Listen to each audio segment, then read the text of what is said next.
Vamos a la carta que escribió Pablo a los Efesios.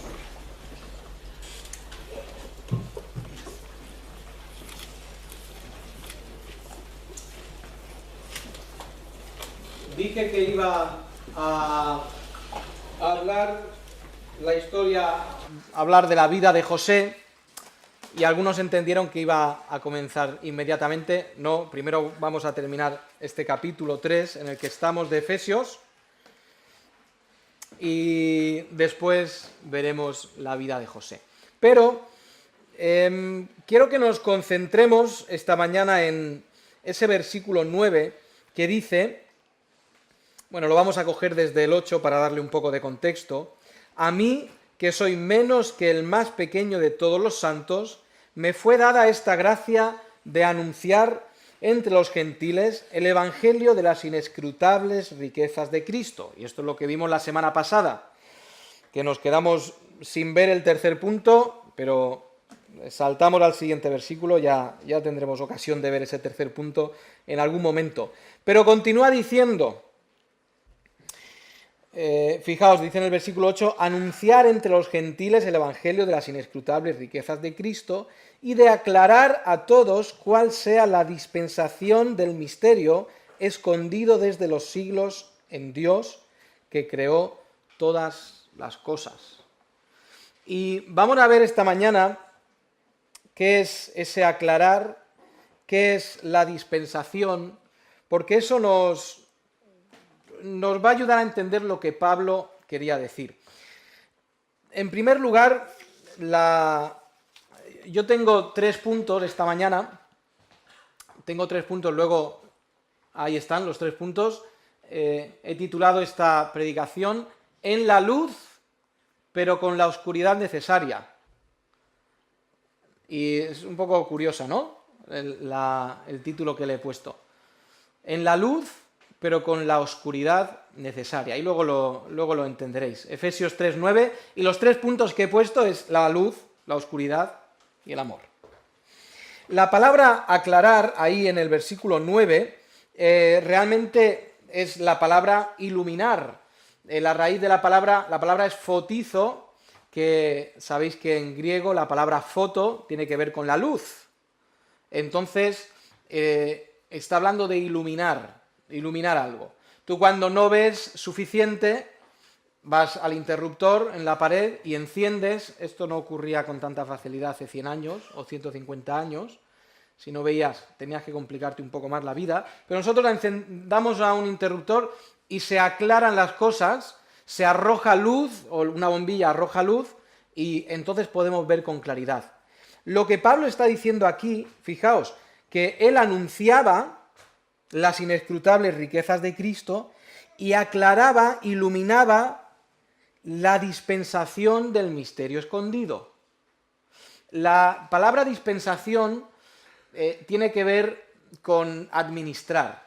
Otra de las posibles traducciones sería administración. Ahora, la palabra dispensación está muy bien traducida. Imagina que... Muy bien. Santa Claus. No existe Santa Claus, ¿vale? Pero él... No, esa no es buena imagen, Santa Claus no. Bueno, sí, lo vais a entender. La imagen no es buena, pero lo vais a entender.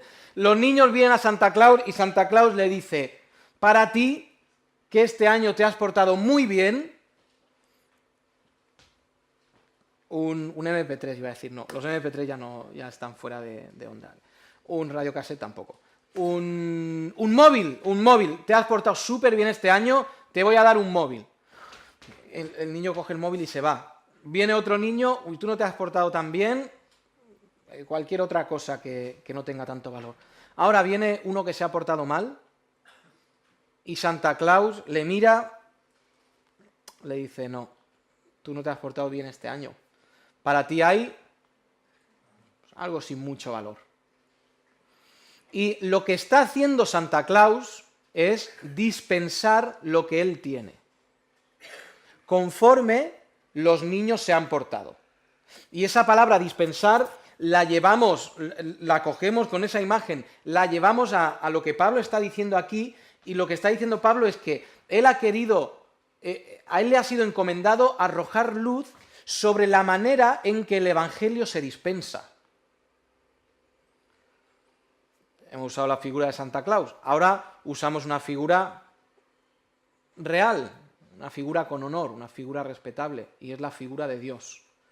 ¿Cómo dispensa Dios el Evangelio?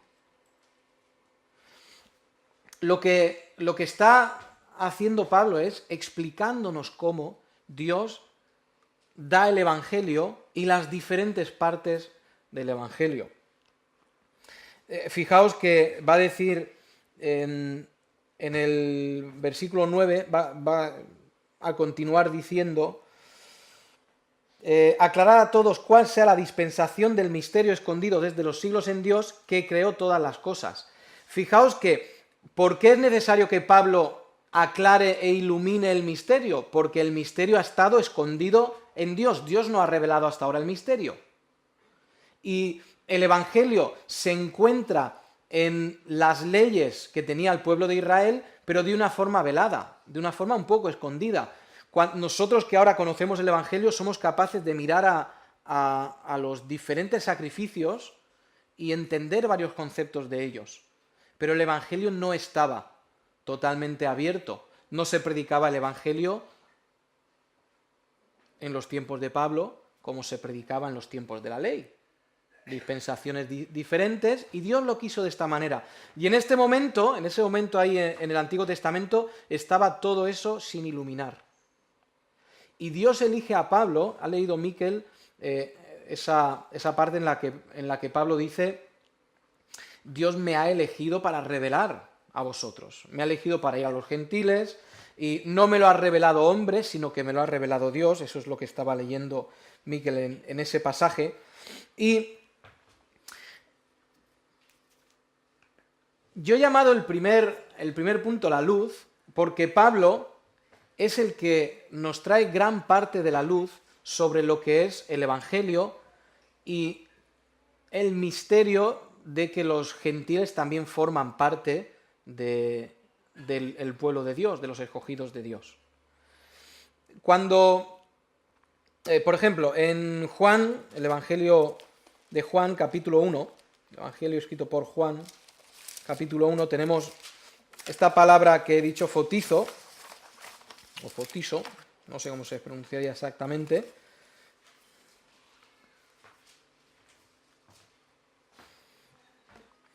Y habla de Cristo como la luz, ¿no? Bueno, lo voy a leer. Luego más adelante en Juan 8:12 nos aclarará Cristo diciendo: yo soy la luz del mundo. Pero fijaos, versículo 4. Venga, vamos desde el principio, si no, no lo cogemos bien desde el contexto. En el principio era el verbo, y el verbo era con Dios, y el verbo era Dios. Este era en el principio con Dios. Todas las cosas por él fueron hechas, y sin él nada de lo que ha sido hecho fue hecho. En él estaba la vida, y la vida era la luz de los hombres. La luz en las tinieblas resplandece, y las tinieblas no prevalecieron contra ella. Hubo un hombre enviado de Dios, el cual se llamaba Juan. Este vino por testimonio, para que diese testimonio de la luz, a fin de que todos creyesen por él. No era él la luz, Juan no era la luz, sino para que diese testimonio de la luz. ¿Quién era la luz?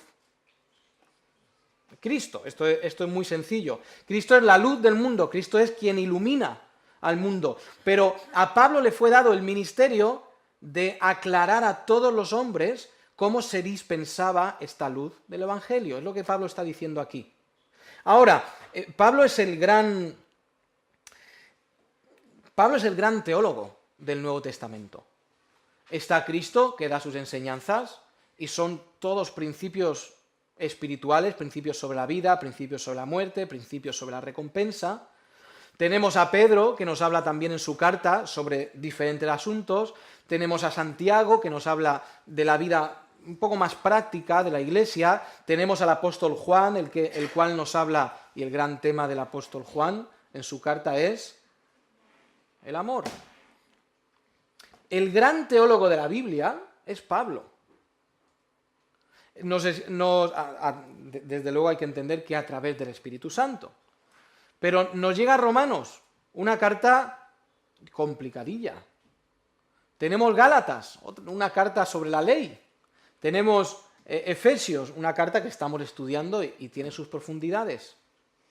Tenemos Corintios, que nos habla sobre el matrimonio, sobre la vida en la iglesia.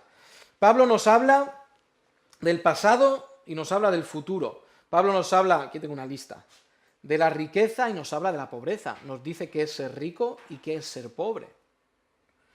Pablo nos habla de lo eterno y de lo temporal, también lo hizo Cristo, pero Pablo nos habla más de lo eterno y de lo temporal. Pablo nos habla del amor y nos da ese capítulo 13 en Corintios, donde nos explica qué es el amor. Pablo nos habla del matrimonio. Pablo nos dice qué es un hombre, qué es un marido, cómo a Dios le agrada, y qué es una mujer, cómo a Dios le agrada. Pablo nos habla de la familia, en primer lugar, de la familia espiritual. Nos habla de que los hijos tienen que estar sometidos a sus padres. Pablo nos habla de cómo tiene que obrar el ministro de Dios, de cómo tiene que hacer con las diferentes personas de la iglesia, cómo tratar a los ancianos, cómo tratar a las mujeres, cómo tratar a las jovencitas. Pablo nos habla de la iglesia también. Cómo funciona una iglesia, cómo está fundada una iglesia, cómo debería estar creciendo una iglesia. Todo eso el gran teólogo Pablo nos lo explica. Pablo nos habla sobre las metas en la vida y nos dice que no hay otra cosa mejor en la vida que conocer a Cristo y el poder de su resurrección. Pablo nos habla del gran tema de la palabra de Dios, que es la reconciliación. Yo he dicho últimamente que el gran tema de la Biblia es la reconciliación. Dios estaba en Cristo reconciliando al mundo con Él mismo, al mundo con Dios. Nos habla del arrebatamiento, nos habla del cielo y del infierno. Nos habla de vivir una vida sacrificada, con su ejemplo y también con sus enseñanzas. Nos habla de que nuestra mente, nuestros pensamientos, tienen que estar sujetos a la palabra. Nos enseña que nosotros no tenemos que vivir y pensar como el mundo, sino que tenemos que pensar y vivir conforme a lo que Dios manda. Nos dice ahí en Romanos, no os conforméis a este siglo, sino transformaos por medio de ir renovando vuestra mente y de ir pensando necesariamente diferente que el mundo. Nosotros los creyentes muchas veces nos parecemos tanto al mundo en lo que el mundo hace, en lo que el mundo piensa.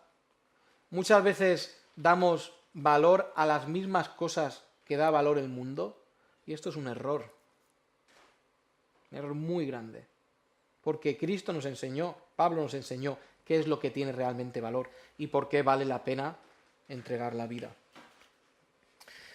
Pablo nos habló de las motivaciones en la vida. Pablo nos habló del gran tema y el bonito tema de la esperanza que tenemos en Cristo, la esperanza que tenemos de redención, la esperanza que nuestra vida no es solo lo que se ve aquí,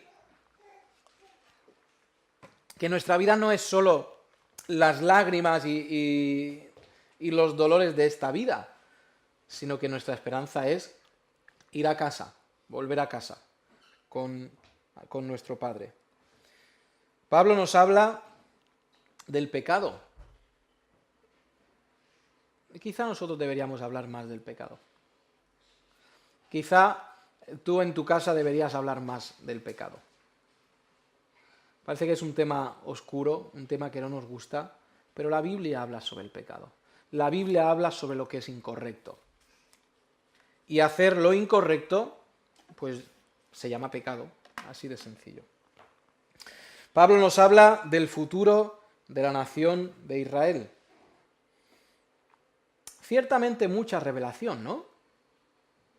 Yo he hecho aquí una síntesis, un resumen muy apurado de todo lo que Pablo nos enseña. Llevamos semanas en Efesios. Esta predicación es la 36, si no me equivoco, en Efesios. Pablo nos ha enseñado mucho. Y solo hemos visto 3 capítulos de Efesios. Podemos entrar en Romanos, muchísima enseñanza. Podemos ir al resto de los libros de la palabra de Dios, muchísima enseñanza. Pero, que hay un pero. Aunque se nos ha revelado mucho, no se nos ha revelado todo, ¿cierto? Si a ti te ha sido revelado todo, oye, pues me interesa hablar contigo y que me expliques algunas cosas y que arrojes un poco de luz sobre mi oscuridad. El primer punto es la luz, porque ciertamente hemos recibido mucha luz. De Cristo, como la luz del mundo, Pablo nos enseña cómo se reparte, cómo se dispensa esa luz. Pero también tenemos que hablar de la oscuridad. Porque aunque tenemos la luz de la salvación y tenemos la luz de todo lo que nos ha sido enseñado en la palabra de Dios, también estamos en oscuridad. Porque hay muchas cosas que desconocemos. Hay muchas cosas que no sabemos. Hay muchas cosas que están en el futuro donde nosotros no podemos ver y donde ciertamente no sabemos qué pasará. Probablemente, si tú echas la vista atrás 10 años, dirías, Dios me ha traído a un lugar que yo no pensaba estar, o quizá me ha puesto con una persona que yo no pensaba estar, o me ha dado algo que yo nunca pensaba que iba a tener. Cuando miramos 10 años adelante, pueden pasar muchísimas cosas. Y eso está velado, eso está en oscuridad. Pero no solamente el futuro está velado, sino muchas cosas de la enseñanza bíblica que nosotros no sabemos. Si tú lo sabes todo sobre lo que dice la Biblia y tienes todas las respuestas, pues me interesaría mucho, incluso estaría dispuesto a pagarte, porque me ajustara ciertas cosas. Pero es que tenemos oscuridad también en las cosas que no entendemos sobre la Biblia. Fijaos lo que nos dice Pablo, porque esto no es un defecto de Dios. Yo he dicho muchas veces que nosotros nos proponemos hacer un proyecto, nos remangamos, nos ponemos a hacer algo, lo hacemos y cuando terminamos puede estar bien o puede ser un desastre, ¿sí? Y yo creo que todos hemos empezado un proyecto y cuando hemos terminado el proyecto hemos dicho, esto es un desastre. Qué lástima de tiempo invertido. Dios no nos deja oscuridad porque Él se haya equivocado a la hora de iluminar. Claro, esto es absurdo.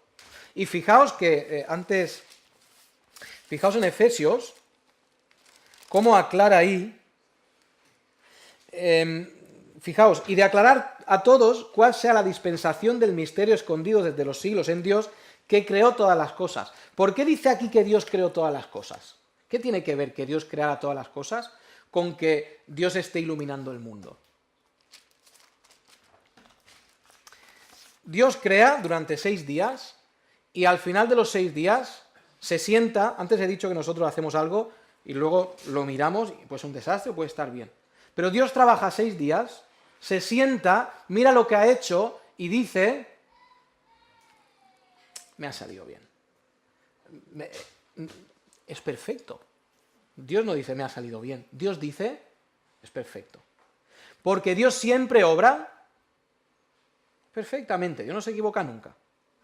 Entonces, cuando Dios ha tenido a bien, a través de Pablo, aclarar cuál es la dispensación del Evangelio, Dios no se ha equivocado y ha dicho, vaya, a estos en Irún, pues no les he aclarado todo, les he dejado un poco en la oscuridad. Porque Dios, aunque nos ilumina, quiere que estemos en cierta oscuridad. ¿Por qué esto?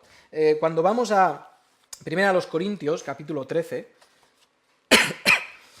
si me acompañáis ahí. Primera a los Corintios, capítulo 13. Fijaos qué dice.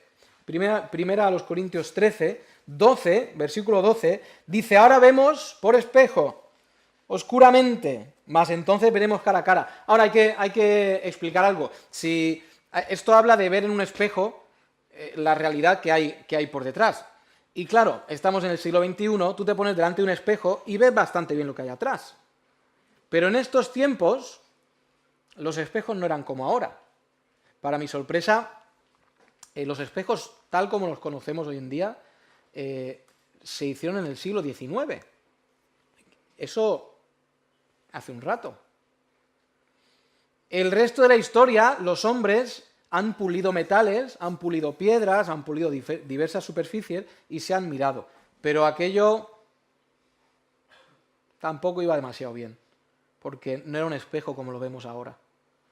Cuando tú quieres ver tu reflejo en una superficie pulida, pues igual la puedes ver, pero cuando quieres observar lo que hay detrás de ti a través del espejo, ahí la cosa se complica. Y es por eso que Pablo dice, vemos oscuramente, es que no vemos con claridad, y la realidad es esa, hay muchas cosas que no vemos con claridad. En la antigua Roma había un oficio, que no recuerdo cómo se llamaba, pero era hacer de espejo. Y tú ibas a la tienda de moda en Roma siempre ha sido una ciudad de la moda, tú ibas a una tienda y querías comprarte una toga, porque querías ir al congreso, donde fuera, y querías ir guapo. Y como no había un espejo, en todas las tiendas no había un espejo, había una persona que te decía cómo ibas. Y te decía, uy, eso de hombros, mal, eso de hombros, mal. Hay que recortar un poco las mangas, o hay que subir la toga. Y era una persona la que te lo decía, y eso era un oficio. Cuando nosotros llegamos a la Biblia, nosotros tenemos a esta palabra de Dios mirándonos a nosotros y diciendo, uy, flojeas un poco de tu paciencia, ¿eh? Flojeas un poco en el tema de la santidad. Oye, flojeas un poco en el tema de las amistades, o en lo que pudiera ser. Pero Dios ha querido que nosotros estemos en la oscuridad, que haya cosas que no sepamos. ¿Cuánto pagaría un joven por saber con quién se casará? Yo no tengo ya que pagar nada, pero imagino que mucho. En mi momento hubiera pagado con gusto por saber con quién me casaría. Pero, ¿cuánto pagaríamos? Y uso esta expresión de cuánto pagaríamos. El dinero al final no es tan importante. En temas espirituales no tiene mucha importancia. Pero del matrimonio, ¿no querríamos tener mucha más información?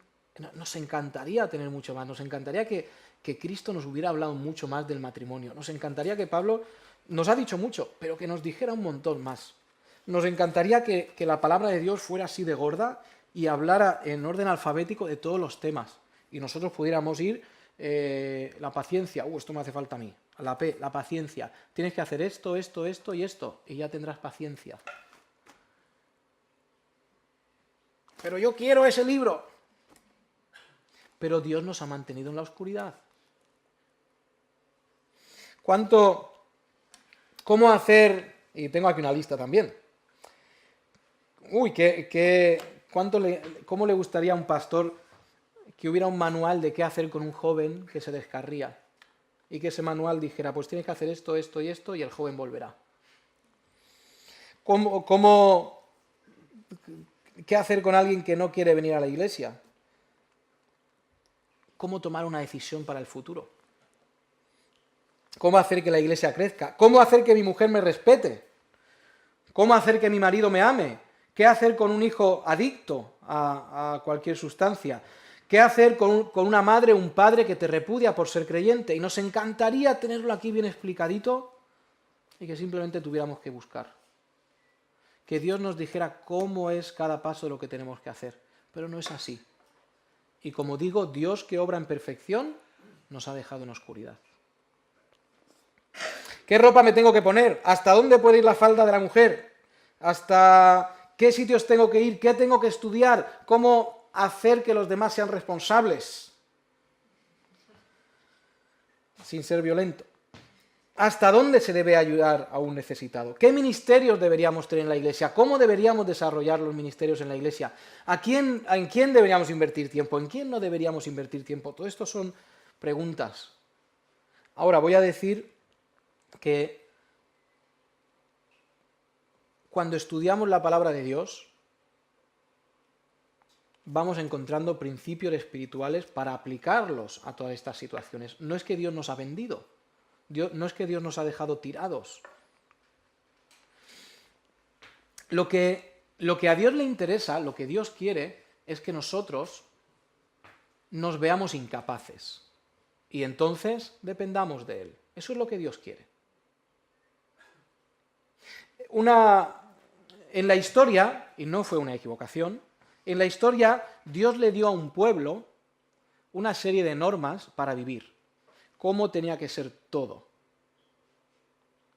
Y a nosotros nos encantaría que Dios hiciera eso, que nos diera una serie de normas de cómo tiene que ser todo. Y nosotros simplemente lo ponemos en marcha y todo va a funcionar. ¿Sabéis que Dios lo hizo eso? Dios hizo eso. A un pueblo le dio una serie de normas, muchísimas leyes, de cómo tenía que funcionar todo. ¿Y cómo salió aquel experimento? Aquello fue un desastre. ¿Sabéis de quién hablo? Hablo de los judíos. Oye, pero los judíos tenían un montón. Fijaos, ¿cuánto ocupa el Nuevo Testamento y cuánto ocupa el Antiguo Testamento? Fijaos, ellos tenían una serie de normas para vivir. Además, ellos tenían palabra de Dios directa, se podía consultar a Dios a través del efod. Tenía profetas que daban el mensaje de Dios literal.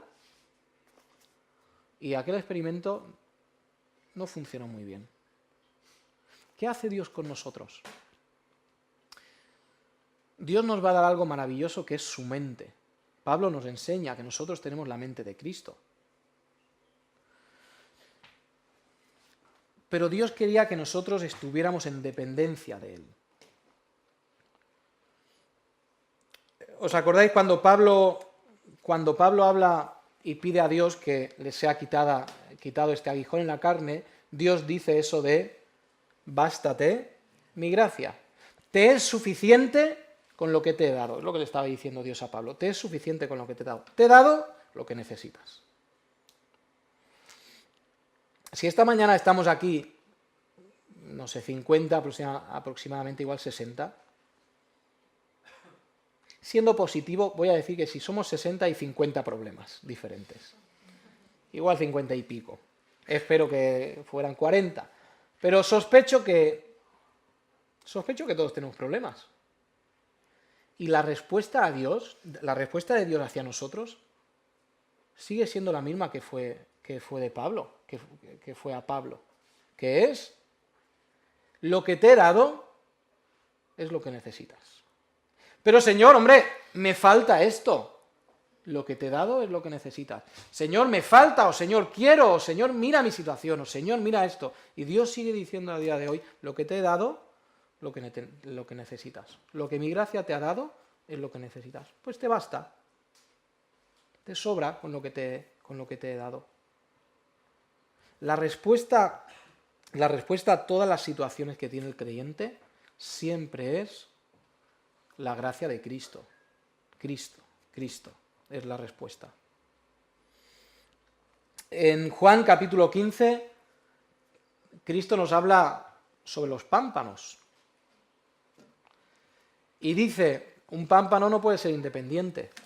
Un pámpano tiene que estar cogido a la vid. En cuanto un pámpano no está dependiente de la vid, está muerto. Fijaos cómo dice.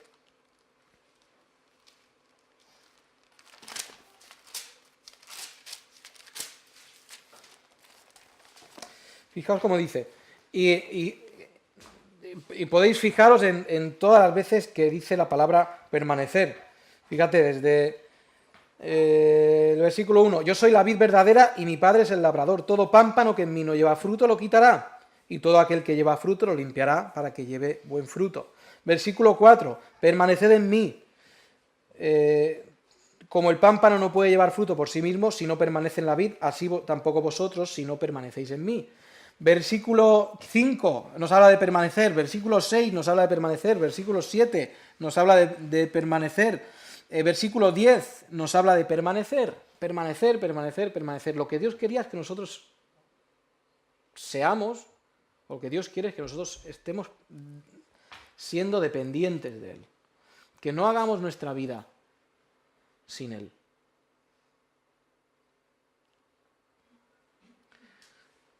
Y Dios usa, en esta dispensación de sus gracias, de su evangelio, de todo esto, Dios usa métodos muy finos, muy finos, muy finos. Un hermano te ha defraudado, no digo económicamente, anímicamente, moralmente, socialmente, amistosamente. ¿Te ha defraudado un hermano? Igual Dios lo ha hecho así, para que aprendas a no depositar tu confianza en el hermano, sino en él. ¿Sí? Nosotros decimos, oh, este hermano me ha defraudado, me ha fallado, ya no quiero saber nada. Claro, si tu confianza está en el hermano, pues esta reacción es normal. Pero si tu confianza está en Dios, tú puedes decir, claro que me ha defraudado mi hermano, igual que yo le habré defraudado a él en otras ocasiones. Pero mi vista está en Dios, no está en el hermano. Y le perdono y seguimos adelante en esta preciosa vida cristiana. Dios usa a veces estos métodos tan finos para enseñarnos dependencia de Él. Las situaciones que se tienen en la vida se deben afrontar con Cristo y en dependencia de Él. Nunca de forma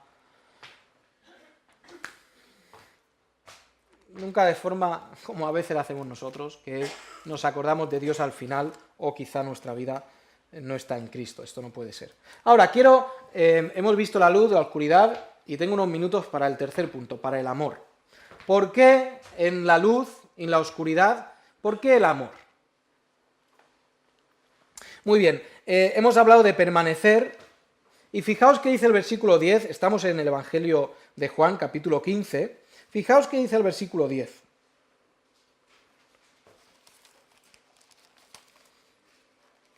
Si guardareis mis mandamientos, fantástico, hasta ahora espero que cada uno de nosotros haya dicho, sí, yo estoy en Cristo, yo voy a tener fruto en Cristo porque estoy en Él, yo voy a ser librado de la condenación eterna porque estoy en Él.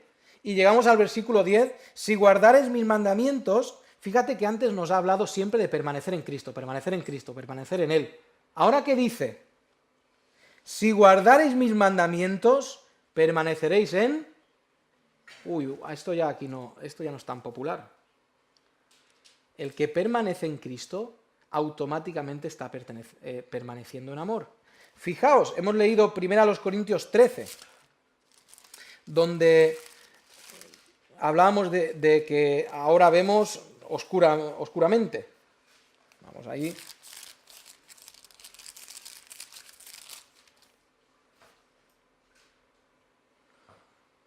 Muy bien. ¿En qué contexto está este versículo de ahora vemos por espejo, oscuramente? Está en donde vemos los versículos sobre el arrebatamiento, ¿no? Está enseñando sobre el matrimonio, ¿no? Está hablando sobre la educación a los hijos. ¿De qué está hablando 1 Corintios 13? Del amor. Y esto es por eso el tercer punto. Nosotros estamos en la luz, pero con la oscuridad necesaria, con la oscuridad que Dios ha querido ponernos para que seamos dependientes de Él. Lo que Pablo nos está diciendo a lo largo de este capítulo 13 es, hay muchas cosas que no sabemos, hay muchas cosas que no sabemos cómo funcionan, pero hay una cosa que sí sabemos cómo funciona, y es el amor. Se juntan dos hermanos y tienen una discusión acalorada porque uno cree que porque uno cree que no se pueden llevar patillas largas. y otro cree que sí. Y discuten, y una discusión acalorada, y se van cada uno a su casa enfadados. Cada uno cree que es más maduro que el otro, ¿no? Hombre, yo sé cuál es la revelación. La revelación es que no se pueden llevar patillas. Y el otro dice, uy, este legalista, yo sí, yo estoy en la libertad de Cristo de llevar patillas si quiero. ¿Y sabéis qué están demostrando los dos? Que los dos están en la misma oscuridad, porque no se aman. En esta vida que compartimos juntos, en este camino que compartimos juntos hasta nuestra casa, hasta nuestro hogar, hay muchas decisiones que tú tienes que tomar que no van a haber otros hermanos de acuerdo. Hay ministerios en la iglesia que tú no vas a entender o ministerios que no te van a gustar.